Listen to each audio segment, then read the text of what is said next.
Somewhere by the river, a smooth white stone lay at the foot of a willow tree. Behind it, tucked safely beneath the trailing leaves, was a small wooden box filled with letters. It had rested there all night, and this morning the bunnies were coming back for it, because letters, after all, belong with the one who waits for them. The willow's leaves rustled in the breeze and exchanged the morning news with the swaying reeds beneath. The river moved steadily past, sunlight threading itself through the current, as though it had all the time in the world. Up at the country cottage, the bunnies were preparing for their river walk. Roscoe had already buttoned his coat. Berry was putting cheese and pickle sandwiches in a knapsack. Millie Moonbeam was filling a flask with elderflower cordial, and Caratina was putting toasted almonds in a little pot, just in case they fancied something on their walk along the river. "I hope the little wooden box stayed dry," Roscoe said quietly, though no one had suggested otherwise. They didn't hurry. It wasn't that sort of morning. They followed the cobbled path through long grass with feathery tips that whispered through their fingers and moseyed down towards the river's familiar patient murmur. When the willow came into view, Millie Moonbeam felt her whiskers quiver. The white stone was still there, and behind it, at the base of the willow tree, was the little wooden box. Yesterday they had wrapped the box in cotton napkins that they had packed their sandwiches in. Berry moved forward and knelt down first. He removed the cotton napkins with careful paws. The wooden box was exactly how they had left it, dry, composed, and quietly waiting. Roscoe nodded once. "Right," he said. "Let's see where the river wends our way." He loosened the brass clasp and opened the box. There were the letters, parchment thin and just turning brown at the edges. The blue ink curled and looped in the same steady, confident hand as before. Roscoe picked up the letter on top of the pile. The letter began. "My dear Sorrel, I've been thinking of you and the woods that I left, and wanted to write to let you know how I'm getting on. I have been really rather busy." They did not read further. It was not their story to unfold, only to return to its owner.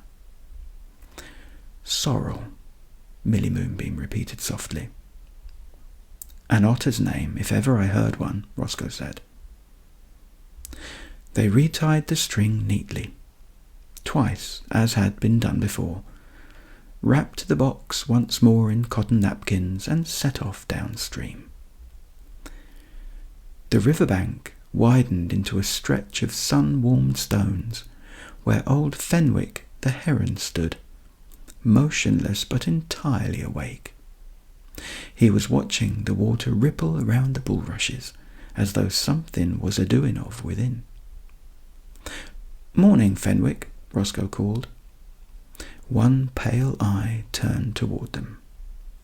"Morning, bunnies." "We're looking for an otter named Sorrel," Roscoe said.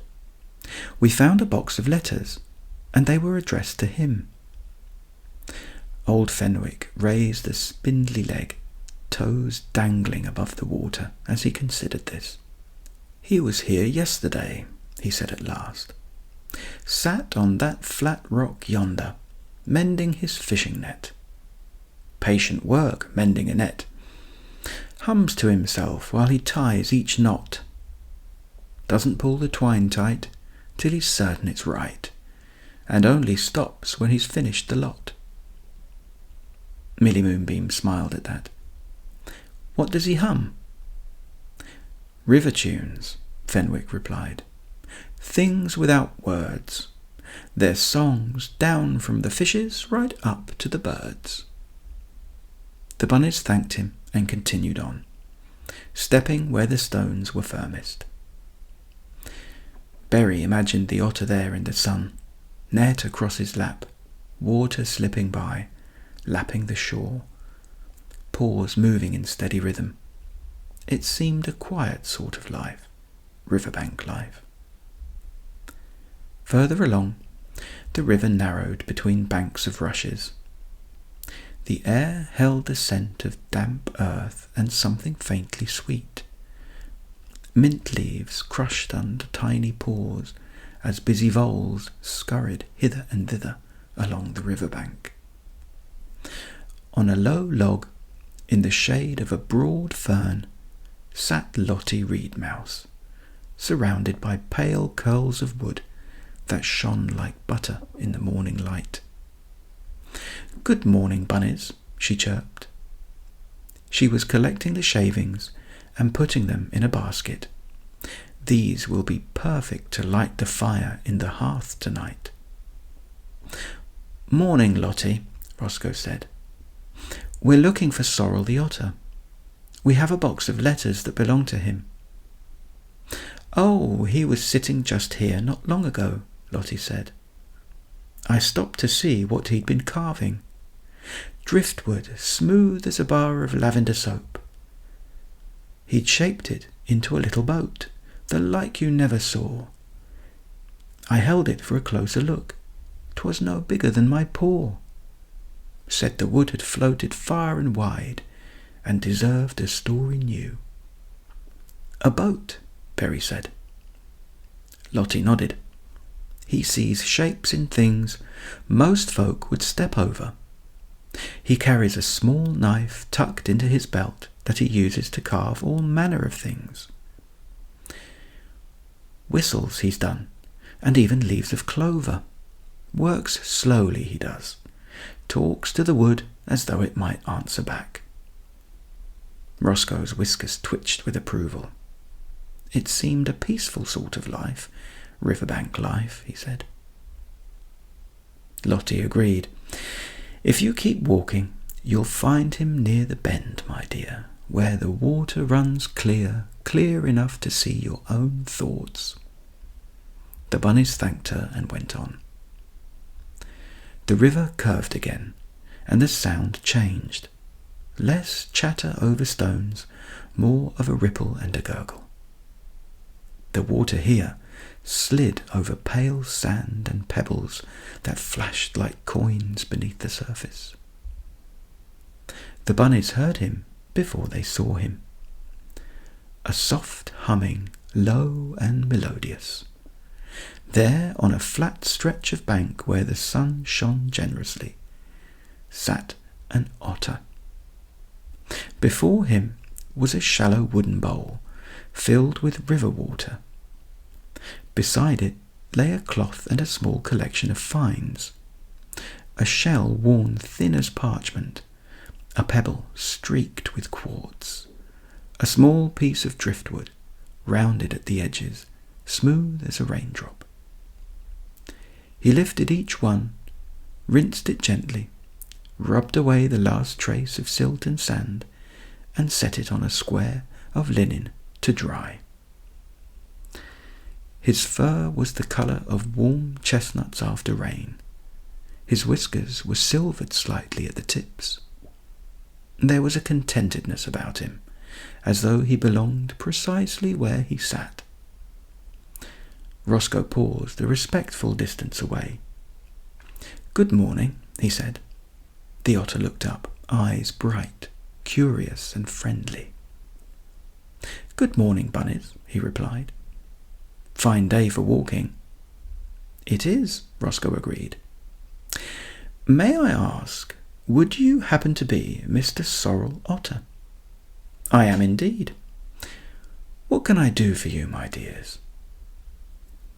Berry stepped forward and carefully unwrapped the cotton napkins. The little wooden box rested in his paws. Sorrel rose slowly.